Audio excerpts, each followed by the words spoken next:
ಬರ್ತಿದ್ರಲ್ಲ madam ಅದೇ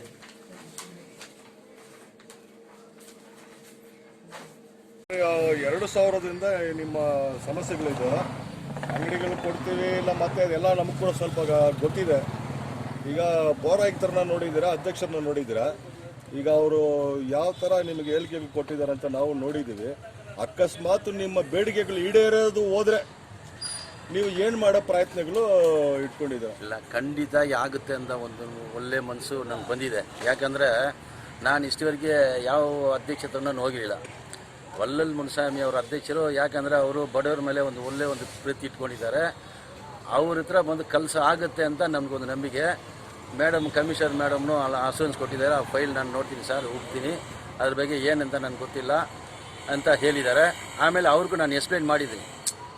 total ಡೀಟೇಲ್ನಲ್ಲಿ ಮಾತಾಡಿದಾಗ ನಿಮ್ಗೆ ಬಂದು ಗೊತ್ತಿದೆ.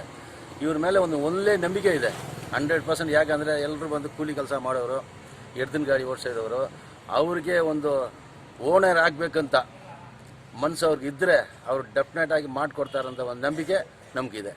ಕಮಿಷನರ್ ಹೇಳಿದ್ರಲ್ಲ, ನಿಮಗೆ ಯಾವಾಗ ಮಾಡಿದ್ರು ಆವಾಗ ಒಂದು ಕಾನೂನು ಇತ್ತು. ಈಗ ರೂಲ್ಸ್ ರೆಗ್ಯುಲೇಷನ್ಸ್ ಎಲ್ಲ ಬದಲಾವಣೆ ಆಗಿದೆ. ಅದರಿಂದ ಸ್ವಲ್ಪ ಸಮಸ್ಯೆಗಳು ಉಂಟಾಗಬಹುದು ಅಂತ ಹೇಳಿದ್ರು. ಅದರಿಂದ ಈ ಪ್ರಶ್ನೆ ನಿಮ್ಮಲ್ಲಿ ಕೇಳ್ತಿಲ್ಲ. ಇನ್ನೊಂದು ವಿಷಯ ಏನಂದರೆ, ಗೌರ್ಮೆಂಟಲ್ಲಿ ಒಂದು ಆರ್ಡರ್ ಇದೆ.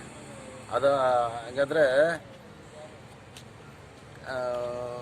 ಅವ್ರು ಸಿದ್ದರಾಮಯ್ಯ ಅವ್ರು ಬಂದು ಚೀಫ್ ಮಿನಿಸ್ಟರ್ ಇರುವಾಗ ಬಡವರು ಯಾರು ಬಂದು ಯಾವಾಗ ಜಾಗದಲ್ಲಿ ಇದ್ದಾರೆ, ಯಾರು ಮಾಡ್ಕೊಂಡಿದ್ದಾರೆ ಅಂಥವ್ರಿಗೆ ಬಂದು ಕೊಡಬೇಕು ಜಾಗ ಅಂತ ಒಂದು ರೆಸಲ್ಯೂಷನ್ ಆಗಿದೆ. ಅದು ಗೌರ್ಮೆಂಟ್ಲಿಂದ ನಾನು ತಂದು ಕೊಡ್ತೀನಿ. ಮೇಡಮ್ ಅವ್ರಿಗೆ ಗೊತ್ತಿಲ್ಲ ಅಂದರೆ ನಾನು ತಂದು ಕೊಡ್ತೀನಿ, ಆಯಿತಾ? ಇವರು ಹೇಳೋದು ಹಂಗೆ ಹೇಳೋದು. ಈ ಡಾಕ್ಯುಮೆಂಟ್ಸ್ ನೋಡಿದ್ರೆ 100% ಬಂದು ಮಾಡಿಕೊಡ್ತಾರೆ. ನೋಡಿ, ಎಲ್ಲರೂ ಬಡವರು, ಅವ್ರ ಮೇಲೆ ಒಂದು ಒಳ್ಳೆ ಪ್ರೀತಿ ಇಟ್ಕೊಂಡು ಕಮಿಷನರ್ನ ಮಾಡಬೇಕು, ನಮ್ಮ ಅಧ್ಯಕ್ಷರನ್ನ ಮಾಡು. ನಾವು ಅಧ್ಯಕ್ಷರು ಇದು ಆಗಿಲ್ಲ ಅಂದರೆ ಕೂಡ, ಮುನ್ಸಿಪಲ್ ಆಫೀಸಲ್ಲಿ ದುಡ್ಡಿಲ್ಲ ಅಂದರೆ ಕೂಡ ನಾನು ಸ್ವಂತ ದುಡ್ಡು ಹಾಕಿಸಿ ನಾನು ಮಾಡಿಕೊಡ್ತೀನಿ ಅಂತ ಅವ್ರು ಒಳ್ಳೆ ಮನಸ್ಸಲ್ಲಿ ಹೇಳಿದ್ದಾರೆ. 100% ಅಧ್ಯಕ್ಷರ ಮೇಲೆ ನಮಗೆ ನಂಬಿಕೆ ಇದೆ. ಸರಿ,